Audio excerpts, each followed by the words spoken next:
بسم اللہ الرحمن الرحیم۔ جب اللہ نے انسان کو پیدا کرنے کا ارادہ کیا تو کوئی بھی فرشتہ زمین سے مٹی نہ لا سکا، تو اتنے میں حضرت اسرائیل علیہ السلام فرمانے لگے، اے اللہ، یہ کام مجھ سے ہی ہونا ہے۔ حضرت اسرائیل اللہ کے حکم سے زمین پر آئے اور 3 قسم کی مٹی کو جمع کیا، سرخ، سفید اور سیاہ۔ پھر اس مٹی کو مکہ اور طائف کے درمیان رکھا گیا اور مسلسل بارش برستی رہی۔ پھر اللہ نے اس مٹی کو عرش پر بلایا اور حضرت آدم علیہ السلام کا پتلا تیار کر دیا، اور 40 سال تک وہ پتلا جنت میں رکھا گیا۔ ہر فرشتہ اس مجسمے کو دیکھتا کہ یہ مٹی کا بنا ہوا پتلا کیسے چلے گا، کیسے بات کرے گا، کیسے زندہ ہوگا۔ 40 سال تک اللہ نے حضرت آدم علیہ السلام کے پتلے کو ایسے ہی رکھا، اور پھر ایک دن جنت کے تمام فرشتوں کو حکم دیا کہ جب میں اس پتلے میں روح ڈالوں گا تو تمام فرشتے اس آدم کو سجدہ کرنا۔ سب فرشتے حیرت سے اس پتلے کو دیکھ رہے تھے کہ اتنے میں اللہ نے اس مٹی کے مجسمے میں روح ڈالی تو آدم علیہ السلام نے چھینک ماری اور تمام فرشتے سجدے میں گر گئے، اللہ کی تعریف کرنے لگے سوائے ابلیس کے۔ ابلیس تکبر اور حسد کر بیٹھا تھا، اللہ نے اسے اپنے دربار سے نکال دیا۔ اللہ نے حضرت آدم علیہ السلام سے بی بی حوا کو پیدا کیا اور وہ دونوں جنت میں رہنے لگے۔ اللہ نے حضرت آدم علیہ السلام اور بی بی حوا کو ایک درخت سے دور رہنے کا کہا اور اس کا پھل کھانے سے منع فرمایا، لیکن شیطان کے بہکاوے میں آ کر وہ غلطی کر بیٹھے۔ اس غلطی کے سبب سے اللہ نے ان کو زمین پر بھیج دیا اور یہ حکم نافذ کیا کہ اب جنت میں وہی آئے گا جو یہ ثابت کرے گا کہ وہ میرا فرمانبردار ہے۔ اور یوں انسانوں کے لیے دنیا میں امتحانات کو رکھا گیا تاکہ ہر انسان امتحان دے کر اللہ کو راضی کر کے جنت تک پہنچ سکے۔ تاریخ میں لکھا ہے کہ جب حضرت آدم علیہ السلام اور بی بی حوا زمین کو آئے تو 200 سال تک ایک دوسرے سے جدا رہے اور اللہ سے معافی مانگتے رہے۔ بالآخر اللہ نے ان کی توبہ کو قبول کیا۔ مکہ میں جبل عرفات کے مقام پر حضرت آدم علیہ السلام اور بی بی حوا ایک دوسرے سے ملے اور پھر وہ ساتھ رہنے لگے۔ اللہ نے حضرت آدم علیہ السلام کو حکم دیا کہ وہ خانہ کعبہ تعمیر کریں۔ حضرت جبرائیل علیہ السلام اور حضرت آدم علیہ السلام نے مل کر ایک نشان قائم کیا جس کو بعد میں حضرت ابراہیم علیہ السلام نے تعمیر کیا اور جسے آج بھی اللہ کا گھر خانہ کعبہ کہتے ہیں۔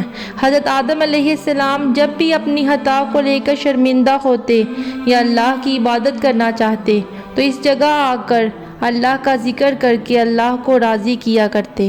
حضرت آدم علیہ السلام نے 960 برس کی زندگی پائی، جبکہ حضرت آدم علیہ السلام کی زندگی 1000 سال کی تھی، کیونکہ جب حضرت آدم علیہ السلام جنت میں تھے تو اللہ نے حضرت آدم علیہ السلام کو ان کی تمام اولاد جن جن کو نبوت ملنی تھی، ان کی شخصیت اور ان کی عمر واضح کر دی۔ حضرت آدم علیہ السلام نے جب حضرت داؤد علیہ السلام کی عمر کو 60 سال دیکھا تو اللہ سے کہنے لگے، میری عمر کے 40 سال میرے پوتے داؤد کو دے دیں، تو یوں اللہ نے آپ کی دعا قبول فرمائی۔ اللہ نے حضرت آدم علیہ السلام کو 2 فرزند عطا فرمائے، حابیل اور قابیل، لیکن جب حسد اور نفرت کی وجہ سے قابیل کے ہاتھوں حابیل قتل ہوا تو حضرت آدم علیہ السلام اندر سے ٹوٹ گئے اور بار بار اللہ کے دربار میں دعا مانگنے لگے۔ تو ایک دن اللہ نے حضرت جبرائیل علیہ السلام کو حضرت آدم کے پاس بھیجا اور فرمایا، اے آدم، اللہ تمہیں ایسا بیٹا دینے والا ہے جس کے نسب سے انبیاء اور اولیاء زمین تک پہنچیں گے، اس کا نام شیس رکھنا۔ شیس کا مطلب اللہ کا عطا کیا گیا تحفہ۔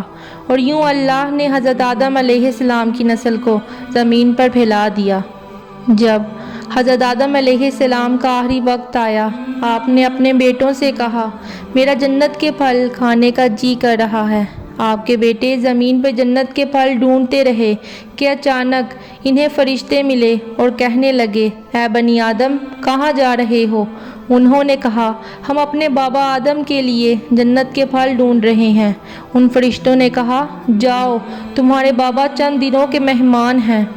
آپ کے تمام فرزند دوڑتے دوڑتے آپ تک آ پہنچے تو حضرت آدم علیہ السلام بستر بیماری پر اللہ کا ذکر کر رہے ہیں۔ اتنے میں موت کا فرشتہ آ پہنچا۔ جیسے ہی بی بی حوا نے موت کے فرشتے کو دیکھا تو حضرت آدم علیہ السلام سے لپٹ گئیں کہ میں اپنے شوہر کو اپنے سے جدا نہیں ہونے دوں گی۔ حضرت آدم علیہ السلام نے فرمایا، دور ہو جا میرے سے، میں تجھ سے پہلے پیدا ہوا ہوں، اس لیے میرے اور میرے اللہ کے فرشتوں کے درمیان حائل نہ ہو۔ پھر آپ ان فرشتوں سے مخاطب ہو کر کہنے لگے، اے فرشتہ موت، کیا بھول تو نہیں گئے؟ میں نے اللہ سے سنا تھا کہ میری عمر 1000 سال ہے اور ابھی تو مجھے 960 سال ہوئے ہیں۔ تو ملک الموت کہنے لگے، اے اللہ کے بنی آدم، آپ نے خود ہی فرمایا تھا کہ آپ کی زندگی کے 40 سال آپ کے پوتے داؤد علیہ السلام کو دیے جائیں۔ ملک الموت نے حضرت آدم علیہ السلام کی روح کو قبض کیا، آپ کو غسل فرشتوں نے دیا اور جنت کی خوشبو آپ کے جسم مبارک کو لگائی گئی۔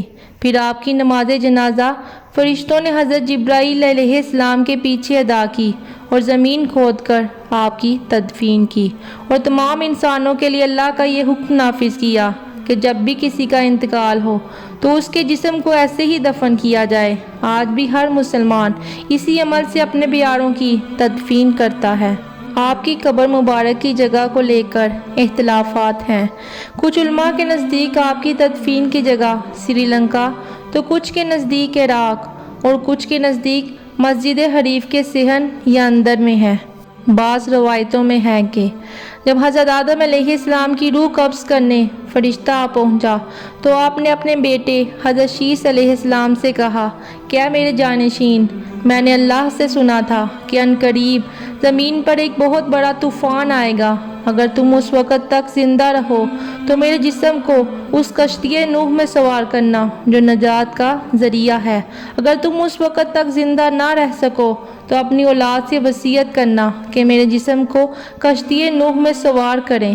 تاریخ میں لکھا ہے کہ جب طوفان نوح آیا تو حضرت نوح علیہ السلام نے اپنی کشتی میں حضرت آدم علیہ السلام اور بی بی حوا کے جسم مبارک کو اپنی کشتی میں سوار کیا اور بیت المقدس یا عراق میں اس جگہ تدفین کیا جہاں انہوں نے اپنی قبر بنائی، اور بیچ میں ایک قبر کھود کر اپنی تحریر چھوڑ دی۔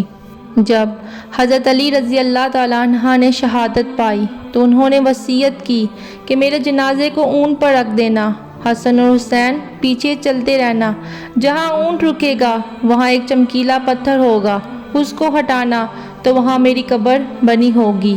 جب امام حسن اور حسین اس جگہ پہنچے جہاں اونٹ رکا، اس چمکیلے پتھر کو ہٹایا تو ایک طرف حضرت آدم علیہ السلام کی قبر بنی تھی اور دوسری طرف حضرت نوح علیہ السلام کی قبر بنی تھی، اور بیچ میں ایک قبر کھودی ہوئی تھی جو کہ حضرت علی رضی اللہ تعالیٰ عنہ کے لیے بنی تھی۔